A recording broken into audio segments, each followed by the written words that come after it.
buen día. El día de hoy nos encontramos con nuestros amigos de Hospitur y vamos a conocer un poquito el alcance de su proyecto, su inicio y el impacto que están teniendo en la sociedad. Entonces les presento a Agustín y Andrés. Cuéntanos un poquito quiénes son. Bueno, yo soy el doctor Agustín Godoy, soy médico guaro, formado en San Juan de los Morros. Me gradué de médico en el 2019. Un niño. Sí, me gradué, bueno, como todos, con una maletica llena de sueños. Yo no pienso que uno se está graduando de médico y uno ya se la comió toda. Y bueno, cuando estaba recién graduado de médico, yo tenía un proyecto que se llamaba Botánicas Tour. Yo era un loco mochilero que andaba por todo el país viajando y llevando turismo de aventura.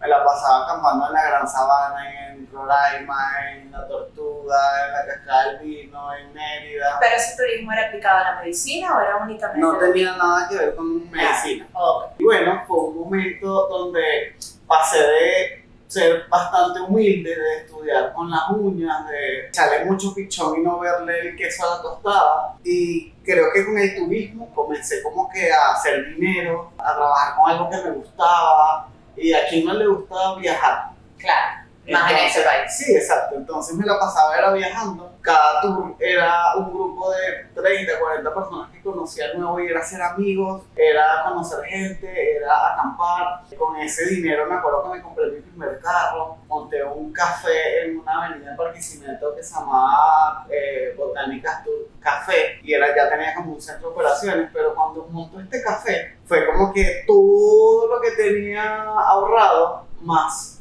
por lo menos unos 5 tours que no había hecho, pero que ya me habían pagado, monto este café. Y el café tenía como 2 meses de haberse inaugurado y cae la pandemia. Gracias a Dios. ¿Por qué gracias a Dios? ¿Qué pasó? Yo creo que si no hubiese caído la pandemia, yo me fuese sentido tan cómodo con el tema de turismo porque era algo que me llenaba tanto, pero yo me acababa de graduar de médico. Entonces tal vez en el área médica no le veía tanta oportunidad porque era un médico recién egresado, que de repente no tenía nada de reconocimiento, no había hecho artículo 8, no había trabajado tanto como médico y ya tenía mi nicho hecho en el mundo del turismo. Ok.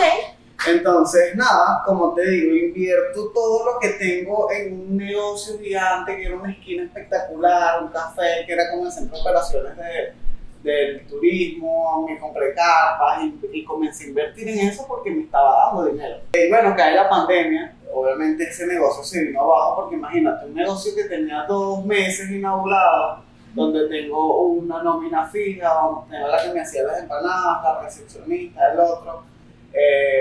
Se me viene abajo porque tenía que pagar alquiler, tenía que pagar nómina, tenía que pagar todo, cerrado completamente a nivel nacional la oportunidad de hacer turismo. Claro. Y además de eso tenía 3 o 4 viajes que ya me habían pagado y que nunca pudieron salir porque obviamente se cerró la brecha del turismo como por 2 años. Imagínate, eso fue 2019, estamos hablando de hace 5 fue en el años. 2019 y como quedé yo, así como una mano adelante y otra atrás, así como, ¿sabes?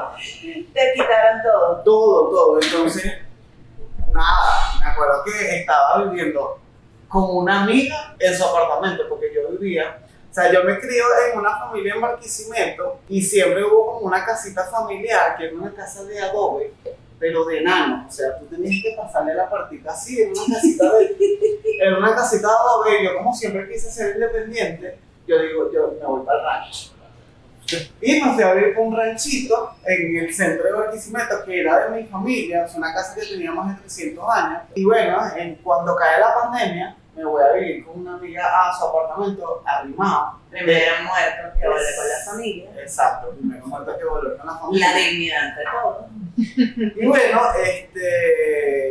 nada, recuerdo que yo me acuerdo que digo como que no puedo trabajar, yo tengo que hacer algo por esta situación que estamos pasando. Hay que contar que él no se queda aquí. Sí, además de eso soy ansioso y hiperactivo. O sea, De más. Si yo me quedo 5 minutos sentado sin hacer nada, me da pum, palpitación. Entonces, Lo digo un médico, imagínate. sí, entonces era un tema que no se podía salir a la calle, no se podía hacer nada. y me recuerdo que sin miedo dije, voy a trabajar en la emergencia del Hospital Central, Antonio María Pineda. Es allí donde me meto a hacer el artículo 8 en la emergencia del Hospital Central y fue muy difícil. Yo me acuerdo que yo salía todos los días llorando de la emergencia porque, imagínate, nosotros éramos la primera línea de choque del Hospital Central Antonio María Pineda, que no era un centro centinela, donde me llegaban los pacientes sintomáticos respiratorios y yo tenía que decirle no te puedo atender, porque mi posición era de defensa al hospital. Porque ahí es el centro quirúrgico de todo Centro Occidente, ¿sabes? Donde está la UCI, donde están todos los quirúrgicos, donde se resolvía todo lo que no era COVID. Para eso estaban los centros centinelas. Okay. Entonces mi postura era de defensa al hospital porque yo no podía recibir. Entonces nosotros éramos los que de repente teníamos que decirle a un paciente que venía desaturado, mira, no te puedo atender. Wow. Éramos muy poquitos con una emergencia tan grande. Recuerdo que una vez me meten 72 horas de guardia porque no había quien cubriera la emergencia. Y recuerdo que salgo en mi carrito, que en ese momento tenía un neón, y cuando salgo de la emergencia salgo tan cansado que yo me recuerdo que yo ponía la espalda en el asiento y hacía así. Y cuando llego al estacionamiento de mi edificio, donde estaba viviendo en ese momento, es un techo, sin techo, ¿sabes? Y eran las 12 del mediodía. Y recuerdo que tenía tanto miedo de quedarme dormido que cuando llego al estacionamiento, subo los vidrios y yo no sé si me duermo o me desmayo arriba del volante y caigo. Y recuerdo que pasé como hora y media con los vidrios arriba, la pepa en sol, y cuando me despierto fue porque comencé a escuchar voces de personas que me gritaban. Y cuando abro los ojos, están todos los vecinos intentando abrir el carro para sacarme. Y yo completamente deshidratado, bañado en sudor. Y bueno, ahí es como que, ¿sabes? Como que la vida te dice, le estás dando demasiado duro, pero, ¿sabes? Con toda la energía que me caracteriza, yo sentía que era un ritmo normal.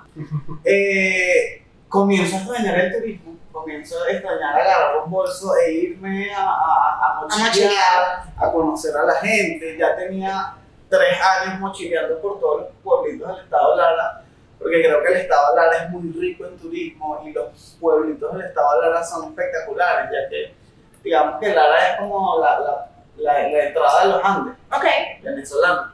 Y bueno, comencé a viajar, a visitar a mis amigos muy humildes, a los que ya había visitado antes haciendo turismo. Y ellos se encontraron con una realidad muy difícil, que era falta de medicamentos, falta de médicos. Imagínate si la situación pandémica fue tan difícil en las ciudades, imagínate como eran las periferias. Para los caseríos más vulnerables. Y ahí fue donde comencé a reunir varios médicos y nos íbamos a jornadas médicas donde llevábamos medicina, donde llevábamos especialidades médicas, donde llevábamos ropa, donde llevábamos zapatos, donde llevábamos alimentos. Ya me conocían como botánicas, como el doctor mochilero, o el doctor de botánica, o el doctor del tour.